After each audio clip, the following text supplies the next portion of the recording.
మన తెలుగు 2 రాష్ట్రాల్లో కూడా ఈ వరదలు ఎన్నో గ్రామాలు, ఎన్నో వేల మందిని ముంచెత్తిన విషయం మనకు తెలిసిందే. అయితే మనం ఇప్పుడు కాకినాడ జిల్లా పిఠాపురం మండలం రాపర్తి రూట్‌లో ఏలేరు గండి కొట్టింది. ఆ గండి కొట్టిన ప్రాంతం దగ్గర మనం ఉన్నాము. అదే రకంగా ఈ గండి కొట్టడం వల్ల ఎన్ని ఎకరాలు ఇక్కడ పంట పొలాలు నష్టపోయి ఉంటాయి. ఈ గండి కట్టడానికి ప్రధాన కారణం ఏంటి? ఏ రూట్‌లో గండి కొట్టింది అనే ప్రధాన విషయాలు మనం స్థానికంగా ఉన్న రైతులను అడిగి తెలుసుకుందాము. అంటే అసలు చాలా ఆశ్చర్యంగా ఉన్నది. గండి ఒకవేళ పడితే అటు సైడ్ పడాలి గానీ, ఇటు సైడ్ పడాలనే ఉద్దేశం వీళ్ళు వ్యక్తపరుస్తున్నారు. ఆయన మాటల్లోనే మనం తెలుసుకుందాం. ఈ స్థానికంగా ఇక్కడ గండి పడ్డది కాబట్టి, ఇలాంటి గండి ఎప్పుడైనా గతంలో ఎక్కడైనా పడ్డదా? ఎప్పుడు పడలేదండి. మేము చిన్నప్పటి నుంచి చూసాం గానీ ఎప్పుడు పడలేదు. గతంలో ఎప్పుడు ఈ విధంగా అయితే గండి పడలేదండి. చాలా గట్టిగా ఉంటది ఏరియా అంతాని. ఇక్కడ ఈ ఏరియాలో మొత్తం అయితే ఈ మధ్యలో ఎక్కడ ఎప్పుడు గండి పడలేదండి. చాలా గట్టిగా ఉంటది. కొంచెం. స కానీ సహజ పైన సహజంగా వాటరొచ్చేది అంటే అటు నుంచి అలా వచ్చి అలా టర్నింగ్ అయ్యి ఇలాగెళ్తుంది. ఒకవేళ ఫోర్స్ అంతా కూడా అవతల గట్టు మీద ఉంటది. అవతల గట్టు మీద ఉంటది. కానీ ఇటు సైడ్ ఫోర్స్ ఉండదు. కానీ ఇటు సైడ్ గండి పడడానికి గల కారణం ఏమనుకుంటారు? ఏమని తెలీదండి. అక్కడ గుడి కూడా ఉండేదండి. దేవత గుడి అక్కడ. హ్మ్. ఆ గుట్టవర ఆ గుడి కూడా పోయిందండి మొత్తం. గుడి కూడా కొట్టుకెళ్ళిపోయిందండి. దీనివల్ల ఇది గండి పడడం వల్ల పిఠాపురం ఈ చుట్టుపక్కల ప్రాంతాలన్నీ మొత్తం నీట మునిగాయండి. పొలాలు మొత్తం మునిగిపోయినాయి.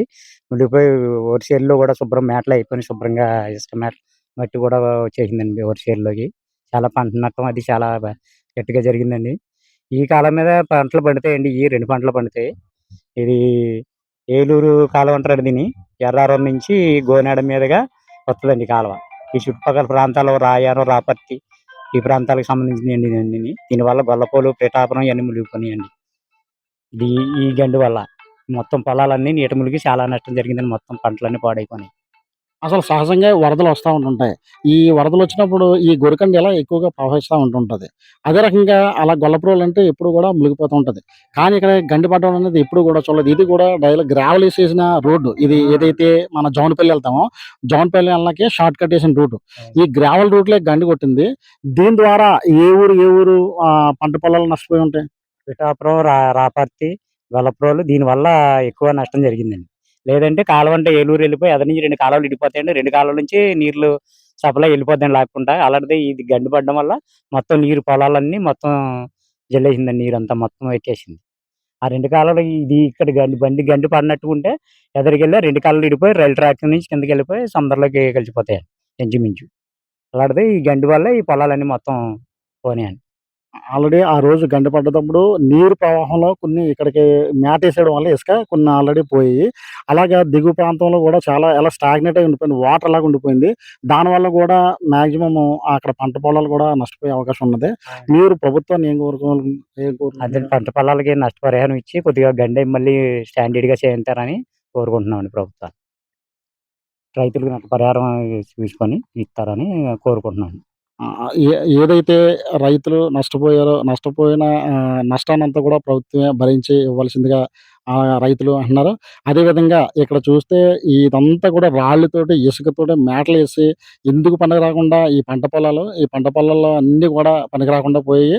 ఈ రైతులు ఇక్కడ గుడి ఉండేది, గుడి కూడా కొట్టుకుపోయిందని చెప్పేసేసి అసలు కనపడకుండా కూడా పోయిందని చెప్పేసి ఈ స్థానిక రైతులు చెప్తున్నారు. ఇంతటి గండి ఈ ప్రాంతంలో ఎప్పుడు గూడా చూడలేదు. ఇంత గండి పడడానికి కారణం ఏంటన్నది కూడా వీరికి కూడా తెలియనే లేదు. అదే రకంగా ఏదైతే ఈ వాటర్ ఉన్నదో, ఈ వాటర్ వల్ల చాలా పంటలన్నీ కూడా నష్టపోయి, ఈ నష్టపోయిన వారందరికీ కూడా తిరిగి ప్రభుత్వం అతి త్వరలోనే నష్టపరిహారం ఇచ్చి వాళ్ళు ఆదుకోవాలని రైతులు కోరుకుంటున్నారు. ప్రధానంగా ఏలేరు రిజర్వాయర్ నుంచి వచ్చే నీరు ఏలేరు రిజర్వాయర్‌కి 24 టీఎంసీలు ఉన్నది. స్టోరేజ్ ఉన్నది.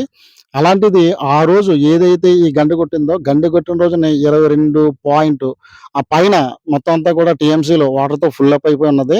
దాన్ని గమనించిన అధికారులు వెంటనే కలెక్టర్ గారి ఆదేశాల మేరకు ఈ గ్రామాలన్నీ కూడా అలర్ట్ ఇచ్చి అందరిని రెవెన్యూ వ్యవస్థని, పోలీస్ వ్యవస్థని అలాగే ఇచ్చి అన్ని గ్రామాలకు కూడా ఏది ఎఫెక్టెడ్ ఏరియా ఉన్నాయో అన్నీ కూడా సెలవులు కూడా ప్రకటించి చాలా ముందస్తు చర్యలు చేపట్టడం వల్ల ప్రాణ నష్టం జరిగిందని మనం చెప్పుకోవచ్చు. ఎందుకంటే ఏదైతే మన విజయవాడలో బుడమేరుని తీసుకున్నారు రిఫరెన్స్. ఇలాంటి బుడమేరు ఘటన మళ్ళీ జరగకూడదని ఏలూరు విషయానికి వత్తులేక ఒక రోజు ముందే అంతా కూడా ఎలక్షన్ నైటే అంతా కూడా ఖాళీయించి చాలా చర్యలు తీసుకోవడం వల్ల ఇక్కడ ప్రాణ నష్టం అని ఏది జరగకుండా పంట నష్టంతోటే సరిపెట్టేశారు. ఇది ఎంత త్వరగా అయితే ఈ గండి పూడుస్తారో, ఈ గండి పూడ్చే పనులు ప్రక్రియ ముందుగా ఒకవేళ చేసుకుంటే గనక ఏదైతే మ్యాటేసారో ఆ మ్యాట్ అంతా కూడా తీసుకొని అవసరమైతే దేనికన్నా ఉపయోగపడతది. ఆ తర్వాత వాళ్ళు ఏదైనా పని చేసుకోవడానికి కూడా ఏదైతే ఇప్పుడు వాటర్ ఎళ్ళిందో, ఆ వాటర్ అంతా కూడా మళ్ళీ పైనుంచి అలాగే కిందకి డౌన్‌కి వస్తా ఉన్నది.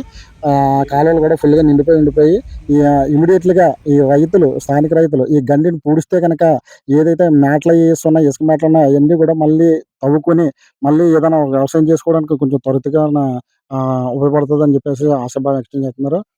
వరదలనేయి సంభవించడం, ఆ సంభవించిన తర్వాత ఈ కాలువలు ప్రవహించడం, అలాగే నా డ్యామ్‌లో ఫుల్ అవ్వడం, దాని బ్యాక్ స్టోరేజ్‌కి ఎంతైతే అవసరం ఉంటదో ఒకవేళ ఫుల్‌గా నిండిన తర్వాత దానికి స్టోరేజ్‌కి ఎంతైతే ఒక ప్లేస్ ఉంటదో అంత ప్లేసు, అలాగే కాలువలకు కూడా కొంచెం విడ్త్ చేయడం ఇవన్నీ కూడా ఒక కాలిక్యులేషన్‌గా చేయడం అయితే జరిగింది.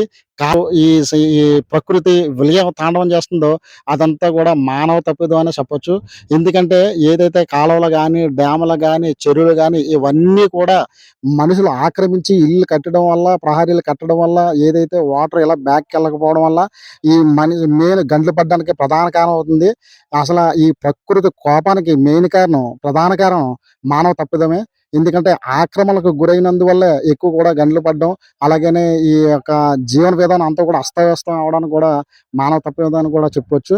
హైదరాబాద్‌లో హైడ్రా లాంటిదొచ్చిందో, మన ఆంధ్రప్రదేశ్‌లో కూడా అలాంటి వ్యవస్థ ఏర్పడి, ఏదైతే ఆక్రమిత కట్టడాలున్నాయో అవన్నీ కూడా ఒకవేళ కట్టడి చేస్తే గనక, ఒకవేళ గాని కూల్చడం తర్వాత సంగతి గానీ, ఇప్పుడు కొత్తగా ఆక్రమించేయన్నీ కూడా ఆపగలిగితే గనక, ఇలాంటి విపత్తులు తర్వాతొచ్చే రోజులకి ఇలాంటి గడ్డు పరిస్థితి రాకుండా కంట్రోల్ చేయొచ్చా అనేది మాత్రం ఎన్ టైమ్స్ ప్రత్యేకంగా చెప్తుంది.